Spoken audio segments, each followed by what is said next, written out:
working very diligently on and making sure that we are providing programming that is reaching that demographic, not only adult females, but youth females in our community as well.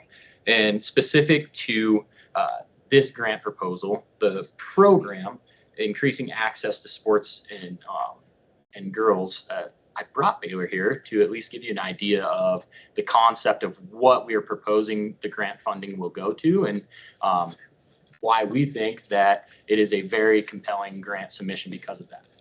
So with that, Baylor Hellman. Mayor, councilors, first and foremost, this opportunity arose early in September, and we received information from the NRPA on some grant opportunities. Sat in on about a 2-hour seminar on what exactly those entailed, and based on what our current needs are, as well as where we want to go in the future with our programming, we keyed in on the increasing access to youth sports for girls and women. And so what we really wanted to do was consider programs that would help us down the road, and whether we get this grant or not, a sports discovery camp is on the horizon for the summer of 2026, and that is something that we're very excited about.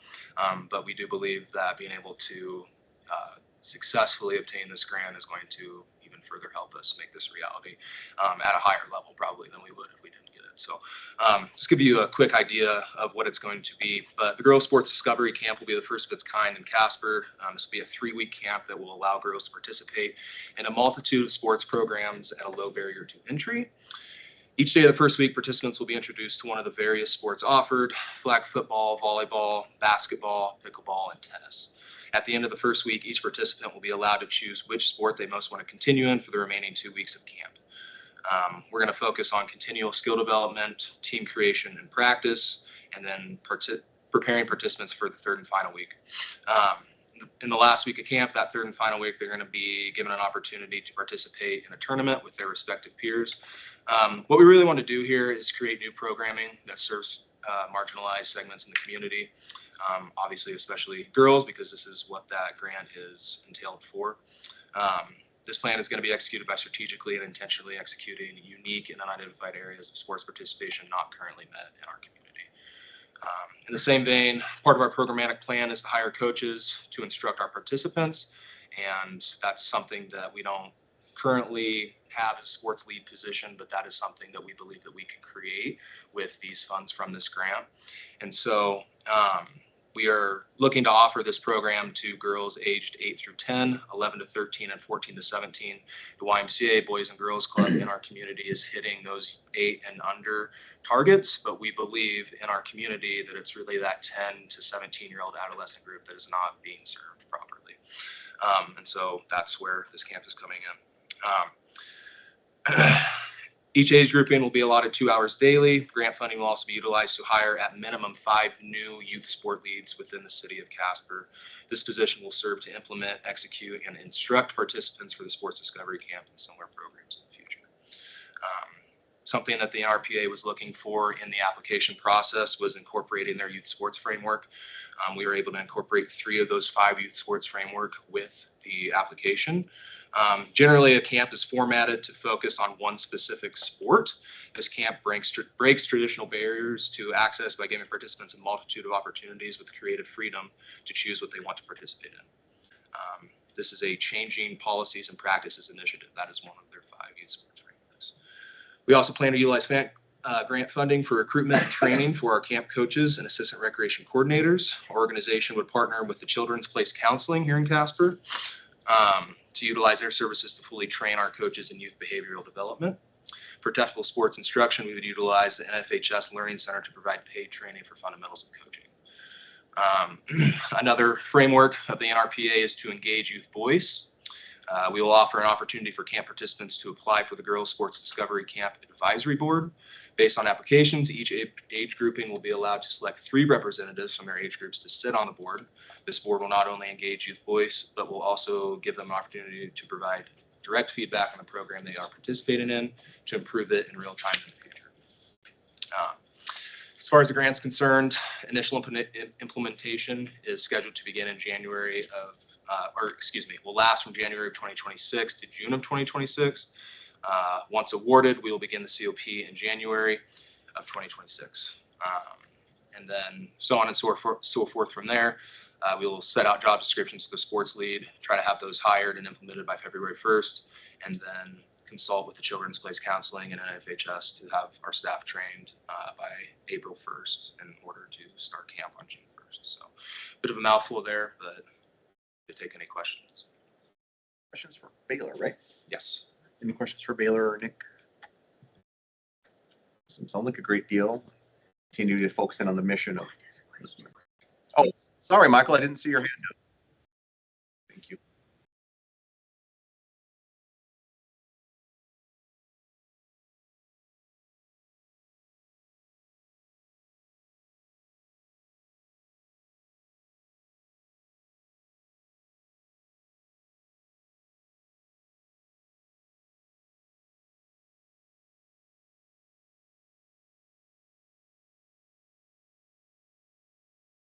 Absolutely.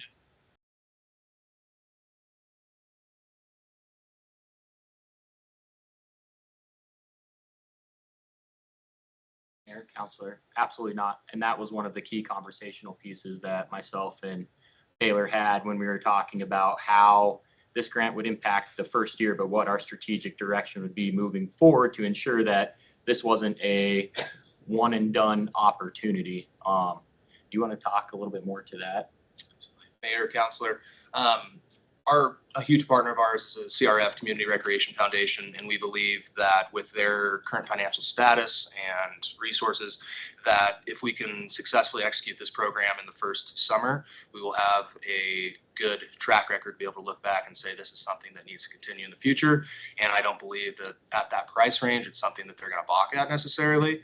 I would also add to that, this first year is going to be the most difficult as far as finances are concerned, according to my projections at least, because we're talking about the hiring of at least 5 new positions.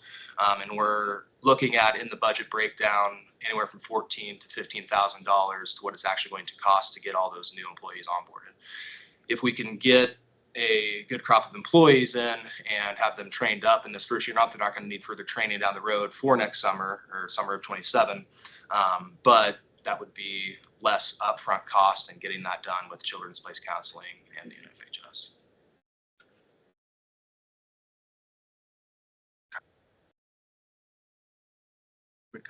Thanks, Mayor. Thanks, gentlemen. I didn't have any questions, but Councilor Bond's question and your answer kind of brought one to mind. The staff that are getting trained for the summer camp program, are they seasonal staff? Are they staff that are going to be trained throughout the shoulder seasons? That investment of time and effort to get them trained up and stuff, how are we protecting that in the future? Mayor, counselors, that's the beauty of the staff structure that we have in place right now.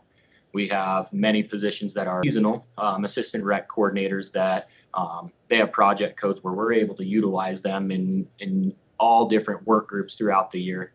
And we're able to then make that more consistent for those individuals who come on, show initiative, are great leaders within our programming, and we can move them around to the different work groups as needed. We can't obviously guarantee that these individuals working within this camp are going to have, part-time jobs that are specific to this camp for the entirety of the year.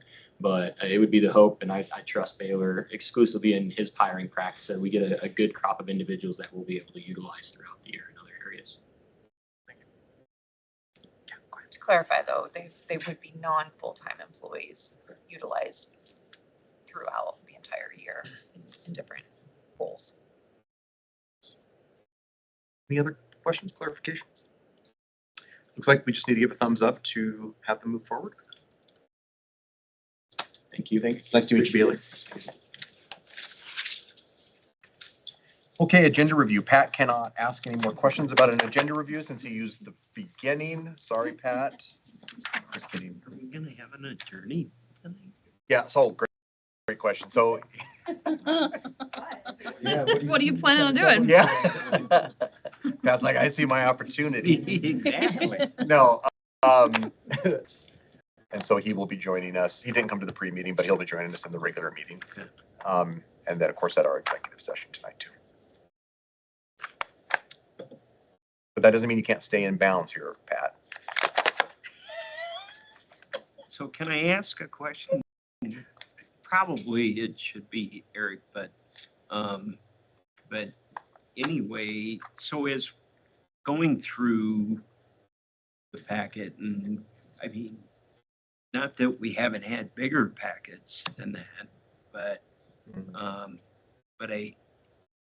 going through, there's a lot of repetitive stuff when you're dealing with some of that on different acquisitions and whatever, but do we have to, by law, by state statute, do we have to have everything provided to us in the packet? I like you framed this, Pat. Um, Well done. You know, or can that get pared down? And seriously, that's why I'm the legal eagle. But I don't know if you have anything you want to say or if you want to wait till we can talk to Eric Mayor, or. Counselor, I appreciate you bringing this up. I can't give you a thorough answer at this point. I would want to consult with our city attorney and our city clerk, but if it's the desire of the council and we can do it, we're happy to scale back. I think we've always kind of, opted to provide more information and allow you to pick and choose how deep you dive, but certainly if it feels like it's becoming so overwhelming that it's not consumable for you, we're happy to work with you to pare it back to a more manageable size. Good question, Pat. Oh, Kyle. I know where this is gonna go. I know it.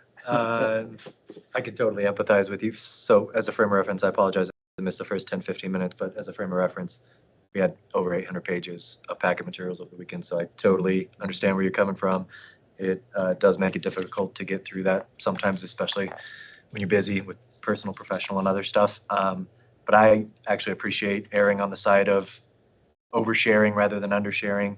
It's not often the case, but someone to know specific contract language about a grant we've received or something. I like being able to provide that reference to them and let them read that contract in full. We had I'm sure the packet this last weekend as a result of just approving like a ton of contracts, and contracts always have a bunch of boilerplate legal language in there. There was some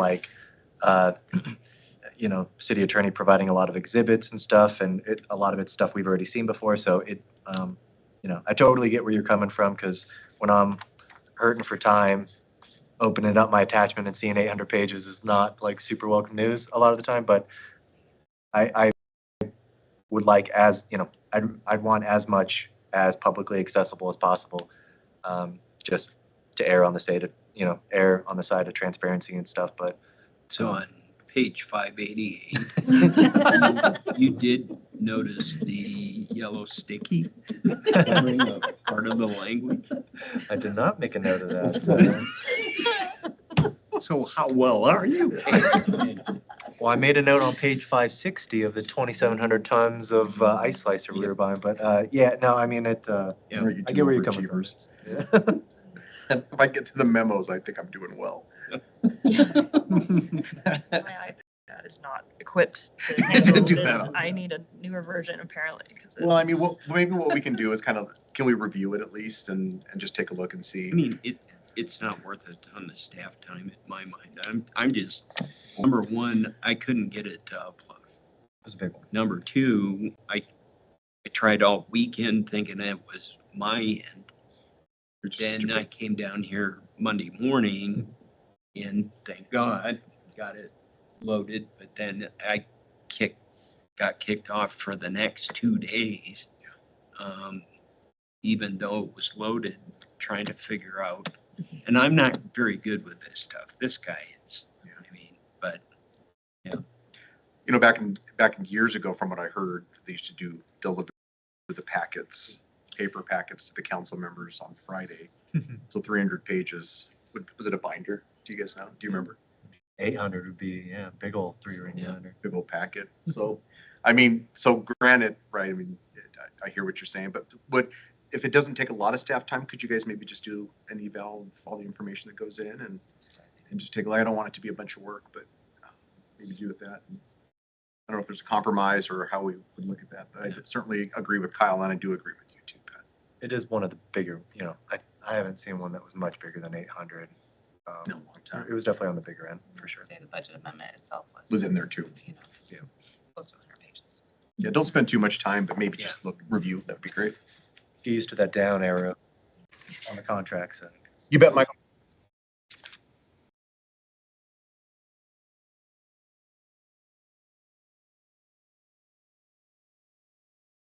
the pain of a large packet, and this was certainly a healthy one. But I just try to keep in mind also that